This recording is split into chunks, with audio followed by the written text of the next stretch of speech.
हाय dear friends, physics class 11th chapter का नाम है कार्य ऊर्जा शक्ति। और कार्य ऊर्जा शक्ति में हमारे पास एक छोटा सा टॉपिक है कार्य ऊर्जा प्रमेय, वर्क एनर्जी थ्योरम। तो इसमें हमारे पास ये टॉपिक है W बराबर 1/2 mv square minus 1/2 mu square. तो हमें इसका डेरिवेशन करना है। मोस्ट इंपॉर्टेंट टॉपिक है और लगभग पूछा भी जाता है कई जगह पे। प्राइवेट बुक में तो बहुत सारी चीज़ें दी रहती हैं, लेकिन हम एनसीईआरटी में जो हमारे पास हेडिंग वाइज दिया है मैं उसी को आपके सामने पेश करूंगा। तो ये हमारे पास टॉपिक है कार्य ऊर्जा प्रमेय। तो कार्य ऊर्जा प्रमेय में हमारे पास क्या है, किसी वस्तु पर किया गया कार्य उसकी ऊर्जा में परिवर्तन के बराबर होता है। ये तो रही लाइन जो कि रटने के लिए कहा जाता है, लेकिन आप इसको समझिए ये क्या है। W बराबर डेल्टा के ई। W बराबर डेल्टा के ई। डेल्टा का मतलब होता है परिवर्तन। परिवर्तन मतलब दो चीजें हैं उनके बीच का जो डिफरेंस हो वही परिवर्तन होता है। तो ये डेल्टा इसी को मैं आसान शब्दों में यहां पे लिखूं तो W बराबर के ई अंतिम माइनस के ई प्रारंभिक। W for work, K for kinetic और E फॉर एनर्जी। तो वर्क बराबर काइनेटिक एनर्जी, ये हमारे पास काइनेटिक एनर्जी है। तो kinetic energy initial final minus kinetic energy initial. तो हम अगर प्रारंभिक गतिज ऊर्जा को माइनस कर दें अंतिम गतिज ऊर्जा में से तो हमारे पास वर्क जो होगा वो निकल के आ जाएगा। ठीक, इसी को मैं आसान शब्दों में कहूं, मान लेते हैं हमारे पास एक रास्ता है और रास्ते पे कोई वस्तु रखी गई है और वस्तु जो है वो गतिशील है बेटा। ठीक, गतिशील होने का मतलब इसका वजन है कुछ न कुछ, मान लेते हैं 5 किलोग्राम। ठीक, 5 किलोग्राम इसका वजन है, 5 किलोग्राम वजन है प्लस ये गतिशील है यू वेग से। ठीक, यू वेग से मानकर चलते हैं हम, इसका द्रव्यमान जो है 5 किलोग्राम है और यू वेग यानी कि इनिशियल वेलोसिटी इसकी 8 मीटर पर सेकेंड है। ठीक, ये वस्तु अभी इनिशियल वेलोसिटी है 8 मीटर पर सेकेंड की स्पीड से चल रही है और यही अब यहां पे पहुंचेगी तो वजन तो वही रहने वाला है 5 किलोग्राम। ठीक, लेकिन स्पीड इसकी अब चेंज हो चुकी होगी। स्पीड चेंज होकर कितना हो चुका होगा, मान लेते हैं final velocity v is equal to हमारे पास मान लेते हैं 10 मीटर पर सेकेंड हो गया। तो इस कंडीशन में हमारे पास ये वाला बेटा जो होगा, ये वाला के ई प्रारंभिक होगा। ठीक, के ई प्रारंभिक, के ई प्रारंभिक मतलब काइनेटिक एनर्जी ऑफ, ये हमारे पास काइनेटिक एनर्जी इनिशियल हो जाएगा, initial kinetic energy 1/2 mu square, 1/2 mu square. तो इनिशियल काइनेटिक एनर्जी अगर निकालें हम तो इनिशियल काइनेटिक एनर्जी निकालने का मतलब के ई बराबर हमारे पास 1/2 m की वैल्यू हमारे पास 5 हो जाएगा, u की वैल्यू हमारे पास 8 हो जाएगा और 8 को हम 2 बार लिखेंगे क्योंकि u स्क्वायर है तो 2 से हम इसको काटेंगे 4 और ये हमारे पास 20 इंटू 8 हमारे पास हो जाएगा 160 जूल काइनेटिक एनर्जी इनिशियल। ठीक है ना। तो इसी तरह से हम इसको भी अगर निकालेंगे तो ये भी हमारे पास होता है 1/2 के ई बराबर 1/2 m v स्क्वायर हो जाएगा। तो 1/2 m v स्क्वायर यानी 5 गुणे v स्क्वायर यानी 10 गुणे 10। तो हमारे पास ये कट जाएगा 5 बार में 25 पंजे 5 5 25 25, ये हमारे पास 250 हो जाएगा। और क्या, तो जब बेटा हमारे पास 250 हो गया तो हम अगर 160 को अगर हम 250 में से घटा दें, 250 में से 160 को अगर हम घटा दें, सॉरी 250 में से 160 को अगर हम घटा दें तो हमारे पास निकल के आ जाएगा 0 और 15 90। ये हमारे पास 90 जूल जो आएगा वो हमारे पास क्या हो जाएगा, वर्क हो जाएगा। यानी अंतिम ऊर्जा ये 250 जूल, प्रारंभिक ऊर्जा ये 160 जूल। मैंने 150 जूल में से 250 जूल में से 160 जूल मैंने घटा दिए तो आ गया 90 जूल। यानी यही हमारे पास जो निकल के आएगा वो वर्क होगा। तो ये तो रहा आपका ये मैटर। ठीक, अब आगे क्या है हमारे पास यहाँ पे, माना m द्रव्यमान की एक वस्तु u प्रारंभिक वेग से गतिशील है, इस पर एक बल लगाया जाता है जिसके कारण इसका वेग बल की दिशा में v हो जाता है।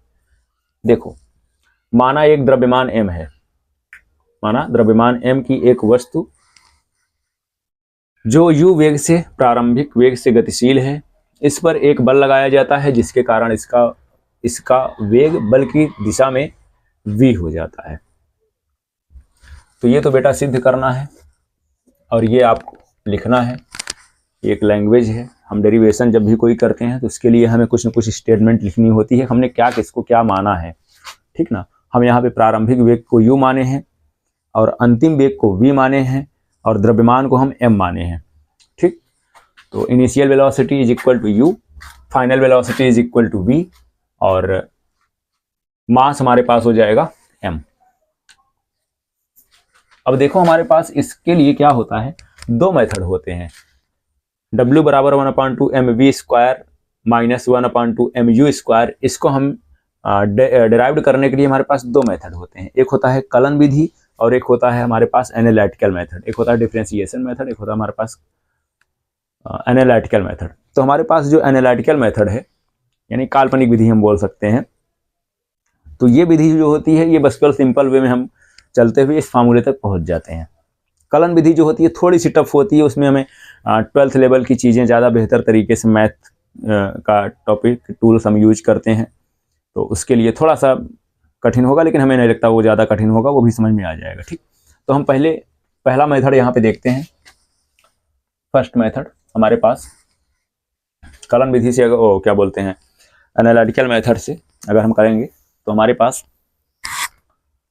सूत्र होता है W बराबर F D cos theta. W बराबर F D cos theta, W बराबर एफ डी कॉस थीटा। यहाँ पर बेटा थीटा बराबर क्या हो जाएगा 0 डिग्री। क्यों 0 डिग्री होगा, क्योंकि बल की दिशा तथा वस्तु के वेग की दिशा समान है। यानी बल जिस दिशा में लग रहा है उसी दिशा में गति भी हो रही है, तो यहां पर थीटा कोण जो होगा वो क्या होगा 0 डिग्री हो जाएगा। बल की दिशा और वस्तु के वेग की दिशा दोनों ही समान रहेगी, इसलिए हमारे पास थीटा कोण जो होगा वो 0 डिग्री हो जाएगा। और थीटा कोण 0 डिग्री होने का मतलब साफ साफ है कि जैसे हमारे पास वस्तु की दिशा इधर है, यानी कि गति इधर भी कर रही है, गति भी इधर ही कर रही है, और फिर इसके बाद बल भी इधर ही लग रहा है। ठीक, मान लीजिए हमारे पास एक वस्तु इधर गति कर रही है, एक वस्तु बल इधर से लगा रही है, यानी सेम बल और गति की दोनों की डायरेक्शन सेम है। जब दोनों की डायरेक्शन सेम रहेगी तो हमारे पास थीटा कोण क्या बनेगा 0 डिग्री का। बेटा अगर हमारे पास वस्तु की गति इधर होती और बल हमारा इधर लग रहा होता तो थीटा कोण कुछ न कुछ हमारे पास और निकल के आता, लेकिन जब बल और गति दोनों ही एक ही डायरेक्शन में, हमारे पास थीटा कोण फिर क्या आ जाएगा 0 डिग्री आ जाएगा। और जब थीटा कोण हमारे पास 0 डिग्री आ जाएगा तो W बराबर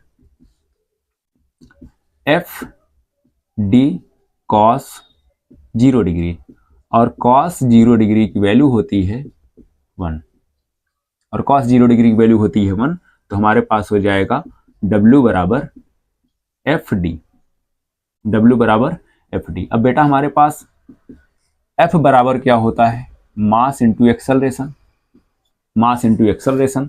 तो F की जगह हम ma रख देंगे, तो W is equal to M A और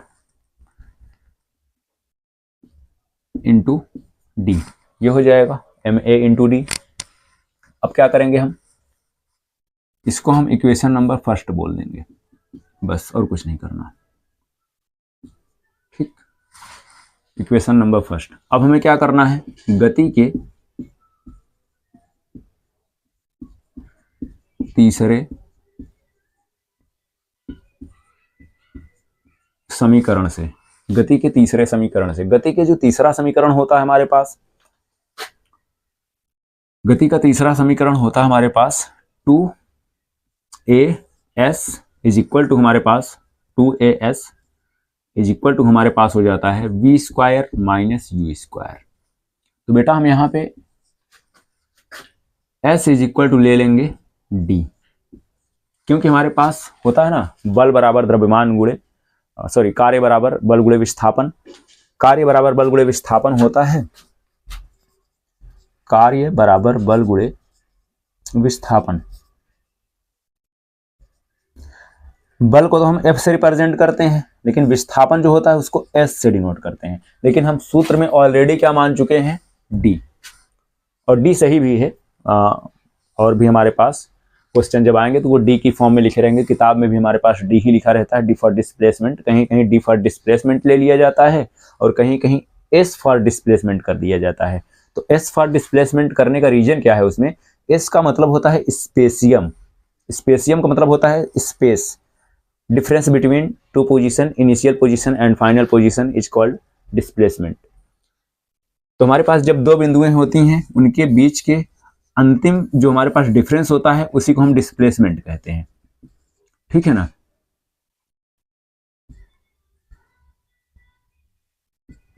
डिस्प्लेसमेंट कहते हैं। अब क्या होता है, हम डिस्प्लेसमेंट को S से रिप्रेजेंट करते हैं क्योंकि S फॉर स्पेसियम होता है, लेकिन हम ऑलरेडी डिस्प्लेसमेंट की मीनिंग हम D से शुरुआत करके यहाँ पे ले लिए हैं, तो हम S बराबर हम D मान लेते हैं। तो हमें इसमें क्या करना है, 2AD is equal to V square minus U square. तो 2 को बेटा हम नीचे भेज देंगे तो AD हो जाएगा और AD बराबर V square minus U square upon 2। इसको हम समीकरण 2 बोल देंगे, ठीक।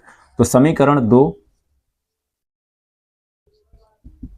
से, समीकरण 2 से AD का मान, समीकरण 2 से AD का मान समीकरण 1 में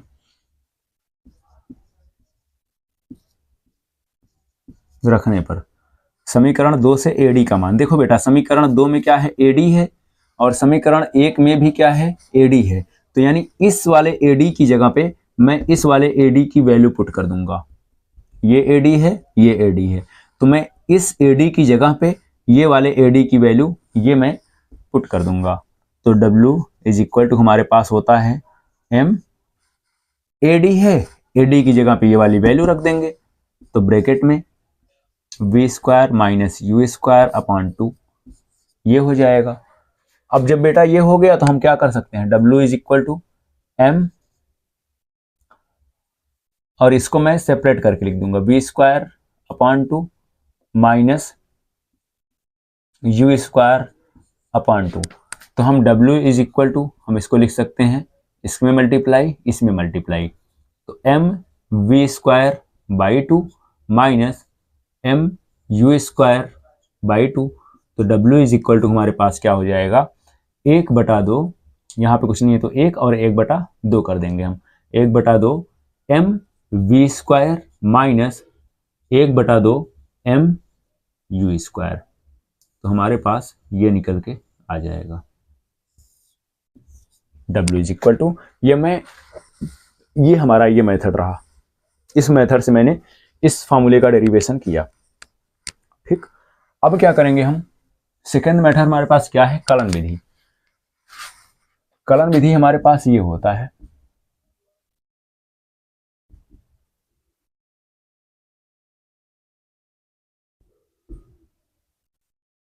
कलन विधि।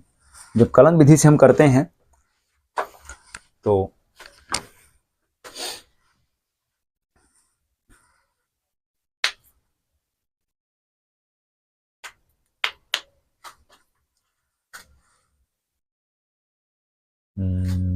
कलन विधि से जब हम करेंगे तो हमारे पास फॉर्मूला यही होगा, W बराबर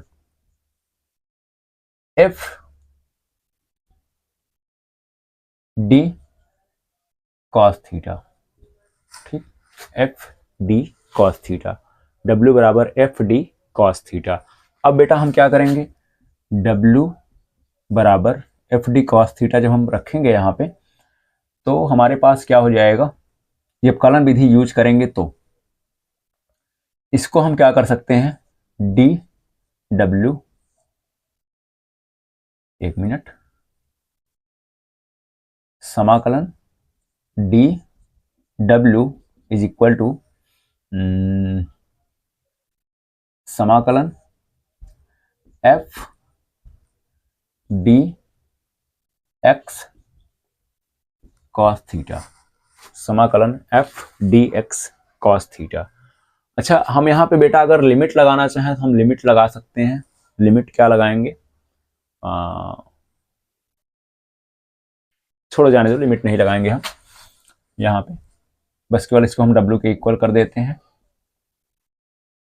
तो W इक्वल टू हमारे पास F को हम अगर बाहर ले लेते हैं, F को बाहर ले लेते हैं, तो F को अगर हम बाहर ले लिए तो हमारे पास अंदर बचेगा dx cos थीटा। थीटा की वैल्यू हमारे पास बेटा हो जाएगी 0 डिग्री और cos 0 डिग्री की वैल्यू, एक मिनट, हम यहाँ पे ही थीटा कर देते हैं और यहाँ पे हम 0 डिग्री डायरेक्ट कर देते हैं और यहाँ पे लिख देते हैं theta is equal to 0 degree. क्यों 0 डिग्री होता है, ये हम पहले ही मेथड में आपको बता दिए हैं, दोबारा हमें इसे लिखने की जरूरत नहीं। आप लिखना चाहो तो क्यों, क्योंकि बल की दिशा तथा वस्तु के वेग की दिशा समान है, इसलिए हमारे पास theta is equal to 0 degree हो जाएगा। इसको लिखना चाहो तो वही लाइन इसमें भी रिपीट कर सकते हो, ठीक। तो मैंने f को बाहर ले लिया, तो dx cos 0 डिग्री, और cos 0 डिग्री की वैल्यू क्या होती है, 1 होती है। अच्छा एक मिनट बेटा, एक मिनट, हमारे पास f dx रहने दें, cos हमारे पास 0 डिग्री हो जाएगा। हमारे पास सूत्र क्या होता है, f is equal to ma, f is equal to ma। तो w इज इक्वल टू, ये f की जगह हम क्या कर देंगे, ma dx, ma dx। तो अब हम m को बाहर ले लेंगे, तो w is equal to m बाहर आ गया और हमारे पास क्या बचेगा, a dx, a dx। हमारे पास सूत्र एक होता है dx dv upon dt is equal to a, ये सूत्र होता है dv बटे dt is equal to a। ये त्वरण का सूत्र होता है। गति के जब हम समीकरण डेरिवेशन किए थे, हमारे पास ये लेक्चर हम प्रोवाइड किए हैं आपको, गति के समीकरण, हाँ, तो उसमें हमने समाकलन से रिलेटेड कुछ सूत्र भी लिखवाए थे आपको, और ये सब फार्मूले जैसे dv बटे dt is equal to a, dx upon dt is equal to v, तो ये सारे हम फार्मूले लिखवाए थे आपको, तो उसमें देख लीजिएगा। तो w is equal to m रहेगा हमारे पास, एक ही जगह पे हम क्या पुट कर सकते हैं, dv upon dt, dv upon dt, dv upon dt is equal to dx, ठीक, इज इक्वल टू dx। अब बेटा हम यहाँ पे क्या करेंगे, w is equal to m रहेगा हमारे पास,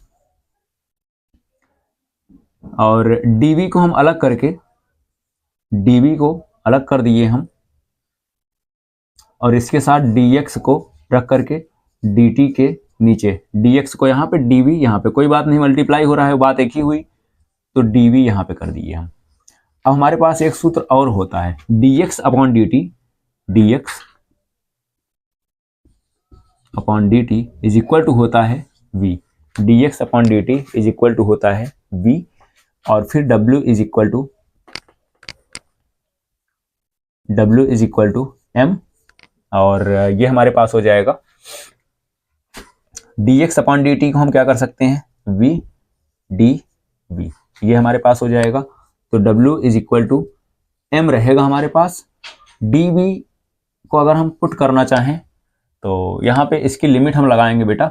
लिमिट हमारी क्या लगेगी, d के साथ v है तो इसलिए u से v तक हमारी लिमिट लग जाएगी, और फिर उसके बाद m, इसको पढ़ेंगे कैसे, w is equal to m समाकलन या फिर differentiation of dv approach to u approach to v, ठीक है ना। तो ये हमारे पास u v हो जाएगा, और फिर उसके बाद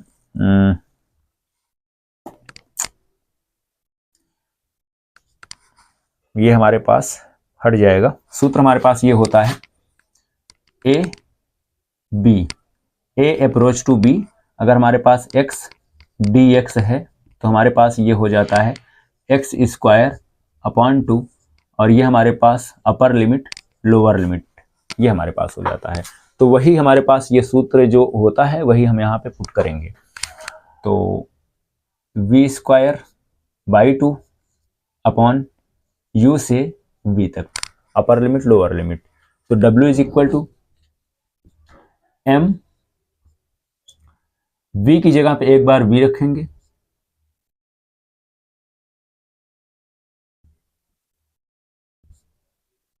माइनस फिर v की जगह पे lower limit, upper limit minus lower limit, तो यू स्क्वायर बाई 2 ये हो जाएगा। तो m की हम मल्टीप्लाई अंदर ही अंदर कर देंगे, तो w बराबर M V square by 2 minus M U square by 2। तो हम w इज इक्वल टू बेटा लिख सकते हैं, w is equal to 1/2 M V square minus 1/2 M U square. ठीक, तो हमारे पास दोनों ही मेथड से आ रहा कि नहीं यार नीचे, ठीक है, करेक्ट है, एकदम सही है। तो हमारे पास V square 1/2 M V square और 1/2 एम यू स्क्वायर, इस तरह से हमारे पास बेटा ये एक मोस्ट इंपॉर्टेंट टॉपिक हमारा यहीं पे समाप्त हुआ, और बहुत ज़रूरी है सीखना। अब आपको फार्मूले रटने से ज़्यादा ज़रूरी है कि वो फार्मूला आया कहाँ से ये जानना। ठीक, तो नोट कर लीजिए इसे।